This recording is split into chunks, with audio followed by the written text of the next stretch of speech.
everyone, it is Flipman Dan, and today we have a very special guest. It is Sebastian Pilch. This guy and his wife have been flipping for multiple years, generating a six-figure income on eBay and other reselling apps, and he's got a lot of expertise. Sebastian, thanks for coming out, man. Thanks for having me, dude. This is awesome. I love talking about reselling. I love spreading the word of this. Great. So Sebastian, first of all, where can we find you on online?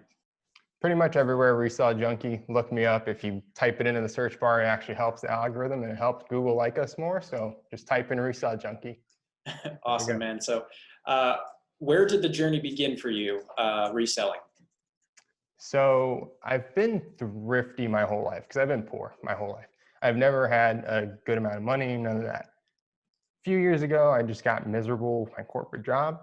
And literally, I started slacking off and I had nothing to do. So pretty much I had a corporate sales job. I had a little thrift route and this little sales route kind of added up together, right? Where the thrift stores were is where my customers were. So I had time to kill between like seeing my customers. So I'd go thrifting. Well, while killing time, I realized that there was a lot of stuff out there. Like it was kind of crazy how much stuff I was finding. Like these little like 20-minute like ways to kill time at work ended up being like me walking out of the store with literally $500 worth of inventory. It was just insane. And it just kind of snowballed from there to where I looked at my wife one day. I'm like, what's the number? Like, what do we need to do for you to be like, all right, let's just pull the trigger. Let's quit our jobs and let's go do this. We did $10,000 and that was our like number, right? We said, if we do $10,000 on eBay in 1 month, we'll just quit our jobs, or we'll start to quit our jobs. Right? I could quit my job and then she can quit hers a few months later. That happened 3 months in a row. And we're like, you know what? Let's just do it. Let's see. Let's just take the chance. We're miserable at our jobs. We hate our day to day. Like literally my wife was depressed. I was depressed. We were angry. We were arguing. Like literally nothing was going the right way. The second I quit my job, my whole life changed. It was insane. Like it was almost like someone flipped a switch. The next morning I woke up, it was like a rebirth almost, right? Started going thrifting every single day. I mean, I would go 5 times a day. Literally, I would go thrift shopping 5 times a day because I was so happy. I was so excited. Like I didn't have to work anymore and this business was flourishing. And everything worked out. It was almost crazy. It's not that I got lucky. I put a lot of effort into this, right?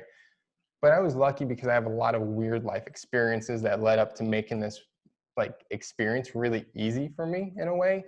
Like it's been a lot of hard work. I don't want to like say that it hasn't, but my kind of starting point was a little bit more escalated than others, coming from like a sales background and having, fashion industry and technology industry, like experience and just all of those things. It really made it quite simple for me to leave the corporate world and to start thrifting full time, But wow. It's not like that for everyone. Unfortunately, a lot of people have more ties than that.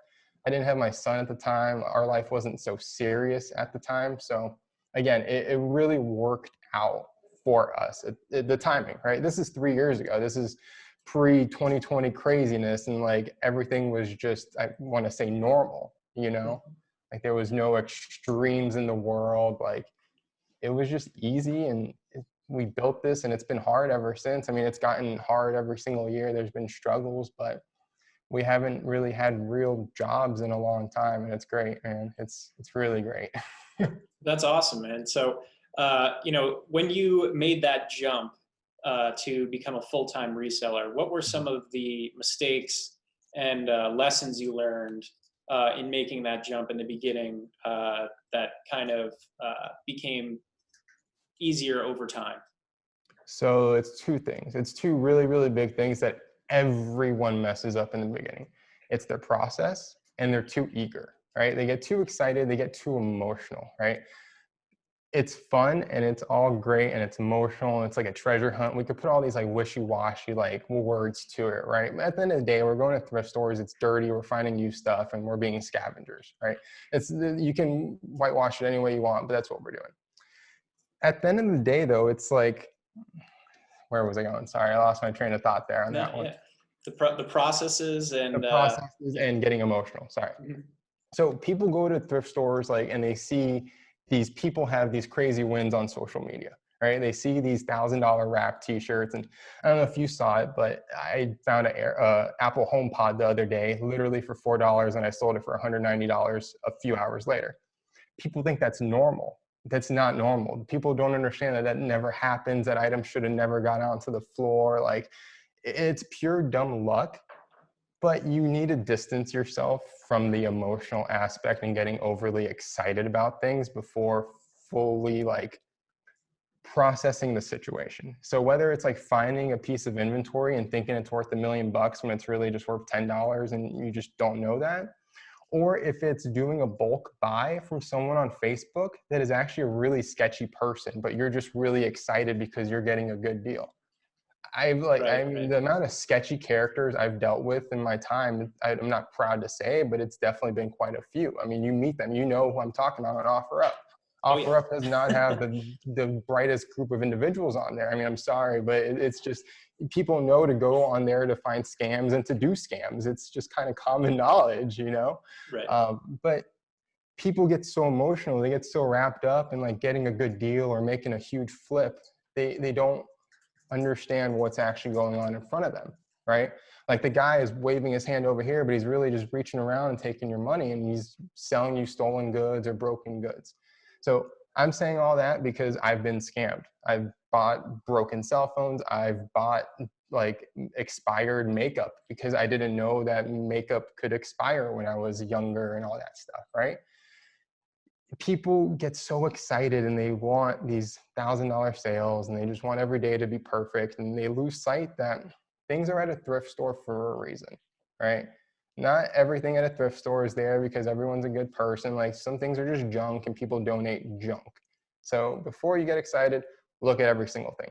I still, to this day, I get too excited about things. I buy them without thoroughly looking over them, or I'm making like a stupid TikTok video at the thrift store and I miss something. Like, literally, this happens. It happened to me the other day. Like, a huge gaping hole on a piece of like clothing that I missed as a professional clothing seller because I wasn't paying attention and I was getting emotional into TikTok and making a cute video, right? Right. So, So when you talk about, leaving your heart out of it when it comes to getting these items, and believe me, I've made those mistakes before where I've had this shiny item thinking that, I give it a quick look on eBay and it's someone listed it for this amount of dollars and it must right. be worth it, but that's, sometimes that's not the case. So keeping your feet on the ground when it comes to going to thrift stores, that's a good tip. So you Yeah. mentioned processes. So obviously you can't do everything yourself, right? So as far as process, this was my biggest crux in the beginning and why we didn't grow faster and maybe why we're not at a higher level than maybe we should be right now. So I have videos, I have photos of this. I talk about this on my blog. It's just how bad I used to be at this. Like, just so bad, man. Like, I had this little room in our house, this little back room where I use as my eBay room. It was the most overwhelming, depressing room I could ever like put you in. It was so dark. The shelves were up to the rafters, right? Like, the lighting was really yellow, and I had death piles. I mean, literally just bags of stuff sitting there for months. And I'm not saying that to try to show off. That's clearly an awful thing to say, but literally just things were sitting there for months and I couldn't even like bear to touch them, right? Because I was so overwhelmed and so miserable being back there. And one day I just looked at my wife. I'm like, this is just ridiculous. We literally have over $1,000 like sitting there. We have $1,000 worth of stuff sitting there, but it hasn't been listed. It hasn't been tested. Nothing's been done because I'm lazy and I don't know how to even start, right? So we completely tore that room apart. We completely gutted it. We moved everything around. We moved stuff into the basement. We literally aired it out. We got rid of the tall shelves. We changed the lighting. We changed the whole ambiance in that room. And again, literally overnight, it became something good and productive and beautiful. And like, there was money to be made in that space now, rather than just like this dark, depressing hole of a room. And it Right. sounds so, I just talked about not getting emotional, right? But Yeah. there's a lot of emotions in this. Like people just think I'm reselling used crap online, but there's a lot of struggles. There's a lot of like inner turmoil with this, right? The constant struggle, you know how it is to find inventory, to deal with people, to logistics and all these things. And then on top of that, if you don't have a process and your space isn't your own, and before we started this video, you guys talked about my space. Like I put a lot of effort into this because I sit here every single day and I film here every single day. So I want it to be something that is engaging and something that's captivating, not only to people watching my videos, but to me. Because at the end of the day, you know, as a creator, if you're not inspired, there is no way you're going to get anything done. It doesn't matter how much money someone throws at you or how much fame or followers you want. If that inspiration or that muse isn't there, it's not going to happen, right? And it's the same thing for reselling. It's the same thing for if you're a dentist, like your dental office should inspire you to work and inspire you to make your process better, you know? Right. And I'm not saying every new person needs to be like Amazon and have their process so down and barcode everything. No, but there needs to be like an A to a Z. You need to know where things are starting and what your actual end goal is. Because if you don't know what the goal is, then you're just going to kind of float around in the minutia and nothing's ever going to get done like it did for us, you know? So, That, that's a good point. You know, don't take your the space that you work for granted. And oh, obviously, it can become overwhelming, especially when dealing with you know, both storing and listing. So, do you have any tips for someone who is, say, starting out with a blank canvas of a garage or something like mhm. that? How would you tell them to set up their reselling operation? So I've tried a bunch of different methods. I've tried to, again, make myself feel special, and I've done the barcode method. I've bagged every single item individually. I paid like $50 a month for an inventory software with barcodes and a mobile app and like all these things, right? Like I tried to make it bigger than what it needs to be. Right now, we sell six figures. We sell a bunch of things every single month. We don't have any of that. We literally just have shelves. We have some totes, and we have the bin name on it. That's about it. And then on eBay and the custom label feature, we just put where the item's located. If you want to go fancier than that, by all means you can. But again, you're going to be spinning your wheels, making yourself feel special because at the end of the day, unless you're like a multi-channel high-level seller and you're cross-listing on every single platform and all these things are talking to each other, you don't need all these crazy tools and you don't need anything fancy. You just need something that works for you. And what works for us is just bins and shelves because again, we mostly sell clothing. You know, it's literally 99% clothing. So it doesn't really matter, you know, as far as like heavy things and all that good stuff. Now, if Gotcha. someone's trying to, you know, trying to flip VCRs and things like that, it's going to require a little bit more intentionality because the last thing you want to do is just stack a bunch of like VCRs on top of each other and then have to like dig through piles. So with those things, you definitely want to get a little bit more creative. And this is where like being, again, creative or being able to MacGyver things is great, you know? So set Right. up your shop, your process, your garage, however, like kind of makes sense to you, but just don't overthink it. That's the biggest thing, man. As long as you can find something within 30 seconds to at the most a minute, you shouldn't overthink it at that point, you know? Right. So That's actually really impressive that, you know, you're able to have a six-figure business and not dive too deep and you know, put all these extra steps in the way of you making mhm. your sales if you have a system that works for you. Yeah. That's definitely that's great advice. So when finding your niche, obviously it took you some time to settle on clothing. Mhm. Talk about how you went through that journey and how you settled on that niche. All right. So this is going to kind of be a story, but it does Mhm. wrap up. I'm not going to ramble on too long. Sure. When I was younger, again, I was not like really, really poor, but like I was poor. I'm the son of immigrants, like it just all that kind of story, right? So my parents never cared about my clothing or like what was cool, right? So I always wanted Jordans and I always wanted these things, but my parents would never buy me nice shoes. I remember really vividly in elementary school, I wanted a new pair of Nikes and I only had one pair of shoes. So I went home one day and I took some scissors and I literally cut those shoes and forced my parents to buy me new shoes. Like I literally destroyed those only pair of shoes.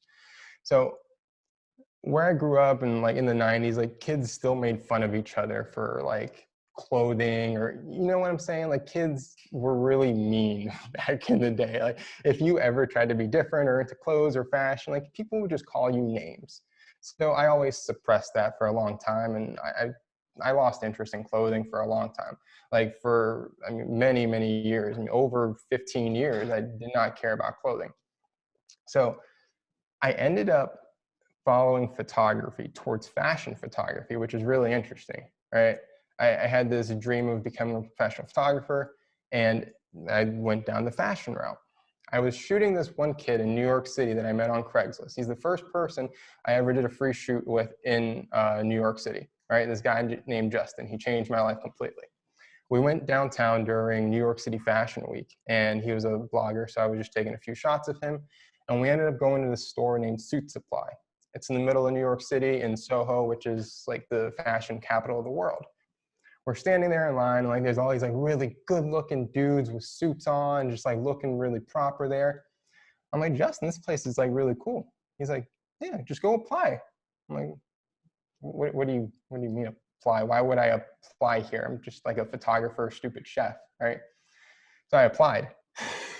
I don't know why I applied. I listened to this kid, and at this time, I had left the Michelin star world of cooking in kitchens to make donuts. So I had just left my dream job to make donuts at this startup, and now I'm leaving my original culinary career path in life to take a sales job in fashion, which I know nothing about, right? So this is a suit shop, and I had never worn a suit in my life. I got the job, and I was selling suits to big shots within 2 months. I was on that floor selling suits. So I learned a lot about clothing, but I really learned one valuable lesson. And if anyone's going to listen to anything I say on this podcast, is to never think with your own wallet. Okay. Whatever is in your bank account does not mean anything. Okay. People spend a lot of money on crazy stuff, and I need people to understand what that means. Me as just one crappy salesperson, I can get a guy to buy $5,000 worth of suits within 20 minutes on his lunch break in New York City. It happened all the time. It was insane how much these people spent on just clothing, right? And this is just their clothing budget. I mean, these guys literally would just spend $5,000 a month on suits just to replenish them. It was not a big deal whatsoever. With that job, I learned a lot of confidence skills. I learned how to interact and make small talk. And I learned what fashion was, and I understood what quality was.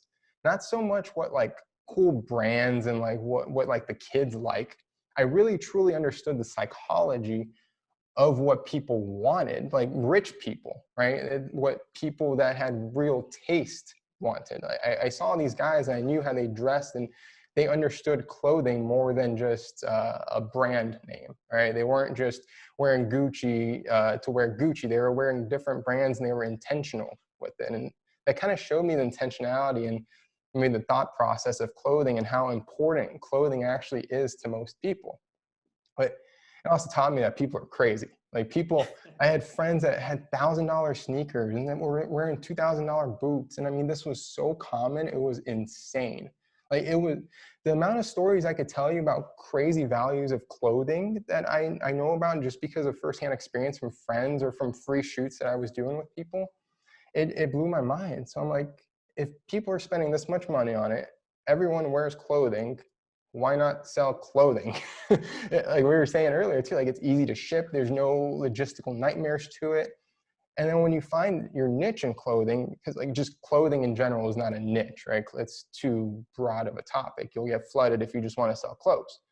Most people don't understand that used men's clothes is a niche because men are brutes and they destroy their clothing. So it's hard to find, right? It's just one of those things where all of these things snowballed from me being in elementary school, desperately wanting to be cool and fitting in, to getting this stupid sales job, luckily, and learning like what real value is. And it just all wrapped up. I don't know. It just kind of came to our niche. And now, like I told you in our Instagram DMs, like our market is active males between 30 and 55 years old, you know? So when you were saying don't think with your wallet, what did you mean by that? Dude, there's people with so much money out there that spend so much money on stupid stuff. People think that just because I have $1,000 in my bank account, that that's all that people have, or that I only buy $10 t-shirts, that people only buy $10 t-shirts, when there's t-shirts that are $1,000 that people buy every single day. Okay? It's one of those things where people are scared to ask for money. And maybe like you kind of understand when you're starting out as a videographer, your skills maybe weren't so high, so you did free shoots, right? You did a lot of free stuff. I don't even have to ask, I know you did, right? So True. it's the same thing here, right? It's like people think that just because they don't buy certain things or they don't spend this much money on certain things, that they're scared to ask for money. They're scared to think that things are valuable.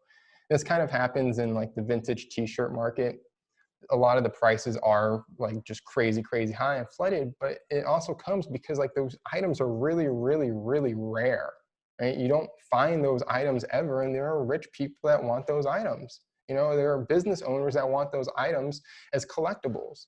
And that's another thing is like people think that they're only selling to people. They don't understand that people on eBay, they could be like movie producers. You don't have no idea who you're selling to. So maybe like, yeah, ask for more money than what things are worth, and don't be scared to ask for money for things. It's just like a general life lesson. You know, people are scared to talk about money, and they're scared to ask for money because they think that money doesn't exist, but there's a lot of money out there in the world. So that's kind Right. of, it's something I just want to like make people understand is just because you make 40,000 a year doesn't mean that there's not someone that makes 40 grand a day, right? It's, Absolutely. yeah. So as far as how you go about reselling, so you're pretty much all on eBay at this point, and you know you've sung its high praises. And can you go a little bit into the tactical of some tips that you might have with someone using eBay to sell clothing? So my number one thing, it's going to suck. In the beginning, it is going to suck so bad. It is not fun whatsoever until you get a bunch of feedback built up, until you get those restrictions lifted off of you. It is not going to be a fun route. It's something that if someone wants to get started selling online, I know I mentioned to you earlier in the DMs too that I despise Poshmark, and I do, but Poshmark and Mercari and platforms like those, they have a lot less of a hurdle for normal people just to get started.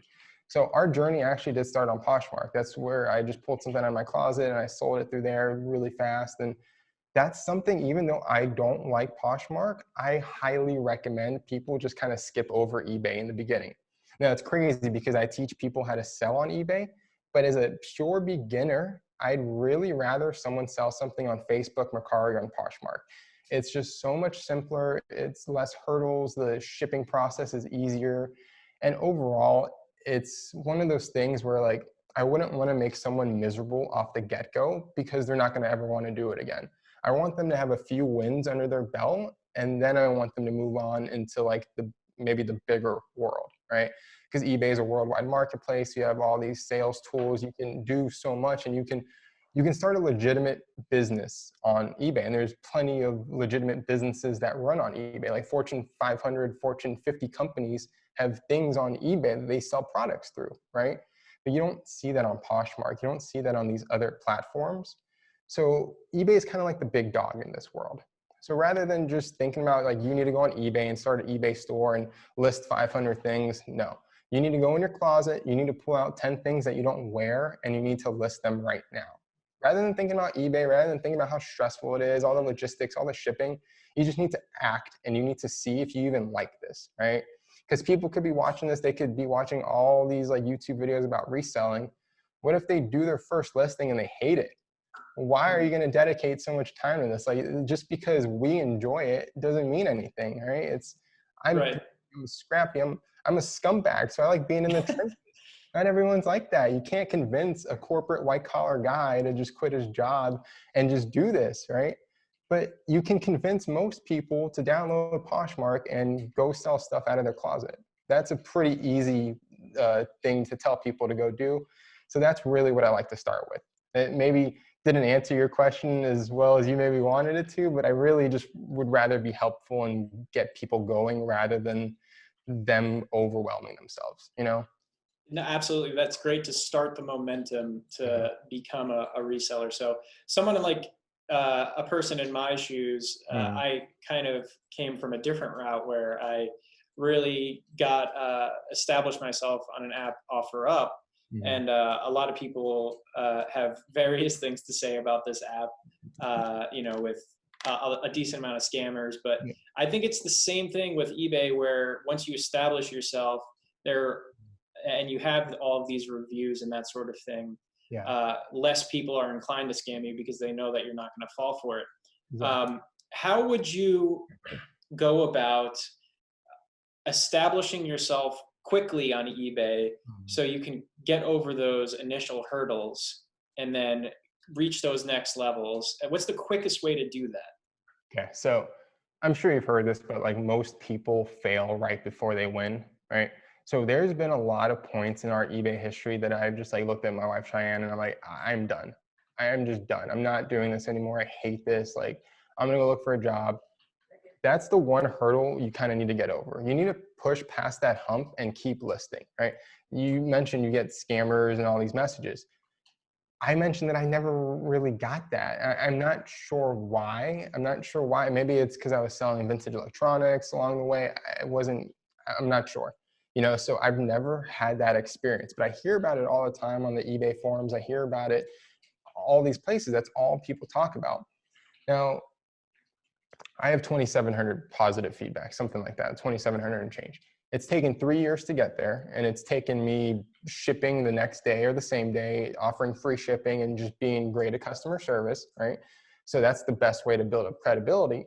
But to actually get that feedback, it just takes pure listings. Like if you're already selling, you've had a few sales wins, and you're like yourself, and you want to get set up, get to 300 to 500 listings. That's my number one tip. Get there, and then your business will change. At least that's what happened for us. Once we kind of hit that 300 stride, it was almost not passive income, but you still have to work for it. But it was money coming in every single day that was spent maybe weeks ago or months ago. It was just we had an influx of inventory now at this point to where it really started feeling like a real business, and you had the cash flow coming in too. That's another big problem with this is people give up too early because, excuse me, they run out of cash. Maybe they buy 1,000 coffee mugs and they think all of them are going to sell in a week, and they just spent $5,000 and they're sitting on it, right? It's the same thing with used inventory. Maybe you're not buying one wholesale lot, but if you're spending $200 a week on used inventory, it's going to add up, especially if those things aren't selling, you know? Like, yeah, it's a savings account, but still you're out of cash. You've burned through your cash and you're waiting for it to come back. Whereas when you have a bunch of inventory and it's all just been kind of sitting there and just stirring and just selling, and you have steady cash, it's a lot easier to pivot and to make bigger buys, just to keep buying every single day, right?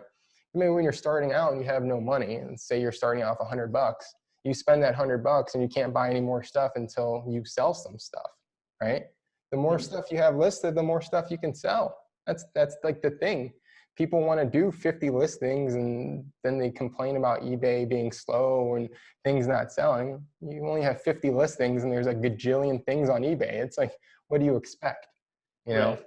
And with clothing, this is again why I don't recommend anyone do this just full steam on eBay right away with clothing. It's one of the most competitive categories you could ever be in. It is so competitive. I mean, you have to understand what you're doing or you will not make money. And I'm successful with clothing because I understand clothing.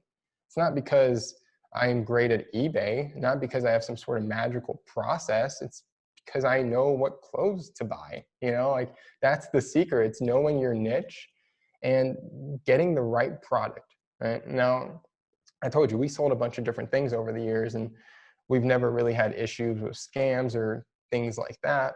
But we still had bad times. We still had returns. We still had things get broken. Just we've been through bad situations. We never quit. Again, we just never, ever, ever quit. It's eBay sucks to this day. Bad things happen every single day. I get returns from dummies saying that something is off by like a quarter inch of a measurement on a piece of clothing, right? It's things happen daily, and people seem to just want to shelter up and go on the eBay forums and complain and just like fume in it, rather than just being like, all right, let me just take that return and let me just keep going, right? People want to just sit and fume instead of keeping going. Yeah. That's a big problem I see. I see it all the time.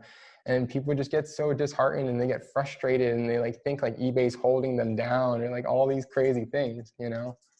Mhm. It's Yeah. So definitely try to deliver and do good on customer service in the beginning, and maybe even go out and extremely competitively list some items. That way you can just make sales in the beginning. 100%.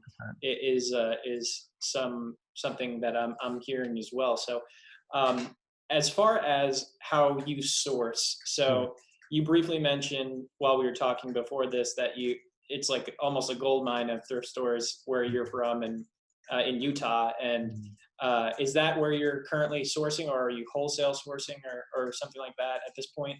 No, so when we were in Utah, it was amazing. We live in Colorado now, and Right. it's amazing in a different way. So we live in a higher income area with definitely a very different demographic than what we had back in Utah. It's not large families. It's just, usually just smaller, tighter knit kind of communities of people where you find higher quality items, right? Whereas in Utah, we found a bunch of items, but they weren't super high quality. Here, we're finding less items, but they're closer to us and they're way more quality. So, I mean, I have my main thrift stores are just within a few minutes of me. So it's really simple for me just to pop over there and just go get a few things and just come home. And it only takes, literally 45 minutes if I wanted to. Now, we've gone down like the rabbit hole of buying liquidations. Like I had a great source in Utah where I was buying a bunch of those, spent thousands of dollars, and it was great. It was amazing having a bulk source of inventory. But at the same time, all I was doing is buying myself a job. I was getting myself a warehouse. I was getting myself a headache and back pain. We had a lot of stuff, but we had a lot of responsibility and a lot of work. And people are happy buying liquidation lots because it's a lot of inventory at once, which is great, but it's also a lot of inventory that you have to test, right? It's a lot of work. And there's some really great heavy hitters as far as is concerned on YouTube, like Resale Rabbit. I'm not sure if you watch him, but he's a big dude that does liquidation pallets. So I do suggest people watching him. He does a lot of like Target and like just kind of cheaper stuff. And it's just really interesting seeing his perspective on this liquidation game, because honestly, it is kind of a game. If you're getting into liquidation, you're probably going to fail and you're going to get ripped off most likely. It's one of those things where you kind of find the scummiest people on the earth selling these things. It's people get ripped off so bad every single day. I've been ripped off on liquidation pallets, and just you can't trust them. You really cannot trust them. You have to be so careful of how you source. And again, it goes back to being emotional. I got ripped off because I was emotional. It's you just have to really be careful when it comes to sourcing like that. But one great way to source now, especially if you don't want to go out, many people don't know this, shopgoodwill.com. You can actually go on there and filter by advanced search by your Goodwill store if they offer local pickup. So you can actually bid on like the best stuff that Goodwill filters out. So if you maybe think that your Goodwill doesn't get good stuff anymore, you should check this website because that's where it might be going. Wow. So the Yeah. advanced people are grabbing it before it hits the shelves online. Yeah, I'm not sure if you knew that Goodwill does have this auction website, and the majority of their really, really nice stuff ends up going there. So a lot of us wondered over the course of the past few years, like, where did video games go? And like, where are all these things that used to be at Goodwill? Why don't they're like on the retail shelves anymore? It's because they're all going to this website. Like, people complain about resellers, but then it's like Goodwill's double dipping, but like we're bad people. It's funny, Right, right. it's so funny, man. I don't get it. So Sebastian, you're going out to these thrift stores and go, talk to me about your thought process about what you're looking for and what makes a good item to purchase in your shoes. So when it comes to clothing, I'm looking, okay, so again, this is going to sound wishy-washy. Yeah. I think of this stuff in like a bigger, higher level. When I walk into a thrift store, I don't go through each garment and like look at it one by one. I'm skimming. I'm skimming everything. Like, it's like reading a book. You don't read an entire book. At least most people don't read every single word. I don't look at every single item. I just look for fabrics and I look for patterns and styles and shapes, right? So it sounds crazy and it sounds really far-fetched, but when I say shapes, I mean like cargo pockets. And when I say styles, I mean like military. And it's like, I can spot these things out because I know that 99% of the stuff at thrift stores is a waste of my time. Once you know that, once you hone down on what you're actually looking for, you can kind of clear past all the fluff. You ever seen that movie Limitless with Matthew McConaughey when he takes the pill and everything just goes crazy? That's Yeah, Cooper. Sorry, that other handsome dude. Bradley Cooper. Yeah. Dude, by the way, you kind of look like him. Like his vision goes clear, and that's kind of how I feel in a thrift store. Right? Again, it sounds crazy and it sounds wishy-washy, but it's like, yeah, that's like cargo pocket, military. Like that's how my brain works. If you walk into a thrift store right now and you try to go through every single piece of clothing, they're all 15,000 things that might be on the rack, you will lose your mind. You will absolutely lose your mind. Shifting towards what once you have the inventory and everything, Mm. are you using any analytical tools to help you make these decisions, or is it just going by feel of what you've sold in the past and your knowledge? So I look very few things up. When it comes to clothing, I look very, very few things up because most things sell for a general price range. Again, like we probably spend hours just talking about this, but for the most part, like if I have a certain style of vintage t-shirt, I know what it's probably going to sell for. Certain jeans, like I have a baseline kind of threshold of what I know I'm going to get. Now, if I do find something special, something really, really unique, I will always look it up as far as like eBay sold listings. And I mean, if you really want to go down the rabbit hole, you can go down Terapeak and just look into crazy amounts of detail, but I've never, ever done that. I've never needed to as far as used items are concerned. So, yeah, I mean, just I look things up if they're really special. That's kind of my rule. But again, that's because I've wasted a lot of money on stuff that never sold and I memorized that. You know, I've so okay, let me just stop right here. This is a really good life lesson that I learned when I first started this. A college education is really expensive, right? Like a college degree costs you a bunch of money. Kind of the same with a thrift degree. You need to be okay with spending and losing, thousands of dollars a year. That's okay. You should be losing thousands of dollars a year on bad inventory buys because that means you're trying to learn, right? So that's something that really stuck with me in the beginning, is to not like fret that. Like it's going to happen. You're going to buy bad stuff that's going to sit around or never sell or be broken, or that's okay. It's okay to burn through money. There's not a single business in the world, and there's not a single CEO in the world that makes a perfect decision every single time. So it's okay to screw up. That's one big thing I want to make sure people know. That's really, really solid advice. So when you do have these losses, sometimes what are you doing with this dead inventory? Are you throwing it away or just liquidating it, like at your own garage sale or something like that? What are you doing with this stuff? If it's really dead, I'll just donate it. I just cut my losses. I don't like storing stuff. I wouldn't say I'm a minimalist, but I definitely don't like having items and possessions. So I'll just donate things, sometimes bulk sales, but for the most part, I don't like doing that because I don't like selling people junk. You know, I've just never been that kind of guy. I had really bad luck buying wholesale lots off of people, and they were just junk. So I never want to push that onto other people. And it's one of those things where you got to cut your losses. You really do. There's no other way around it. I cut my losses with customers, with returns. You can't fret on those things. You can't just be upset that you wasted $4 on this t-shirt a year ago. Like people literally toil over that, man. Like there's people that are like so upset that their $4 buy didn't sell. It's okay. It's okay. You're not going to win every game. Right. That's a great philosophy to kind of follow when getting into this industry. So, Sebastian, I want to acknowledge you, man. Thank you for taking out the time and sharing your great depth of knowledge on this topic and everything. Is there anything that you want to leave the audience with? Any final like tips or pieces of advice to help someone along the way?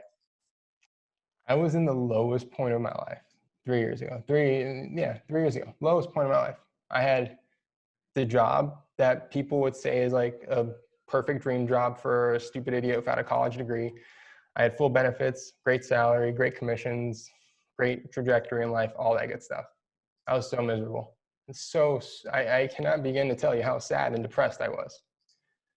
Going to thrift stores and reselling used stuff online changed my life. It changed my family's life. I've been there since the first day that my son was born, and I haven't left this side since. Never had a babysitter, never had any of that. It's the best thing I ever did. And it started because I literally went into my closet and I sold used stuff. There's no other secret, man. People just need to start. There's no secret to this. I don't care what any guru tells you. I sell courses. Don't buy the course. Just start something. I don't need your money. I just want people to do something, but most people will never do anything. So just get out there and do it, man. Just do it, man. Just like the t-shirt says, just like Nike branded it, man. Just do it, dude. Just do it. Well, thanks so much. Sebastian, it's great that we had this chat and everything. And I know the audience will be leaving with a lot on their mind to bring to their own businesses. So appreciate you, man. And, we'll be in touch. We will, dude. Fist bump. Peace. I'm going to send you some photos of those hookup decks, by the way. I think you'll appreciate them. Talk to you later. All right. Later, man.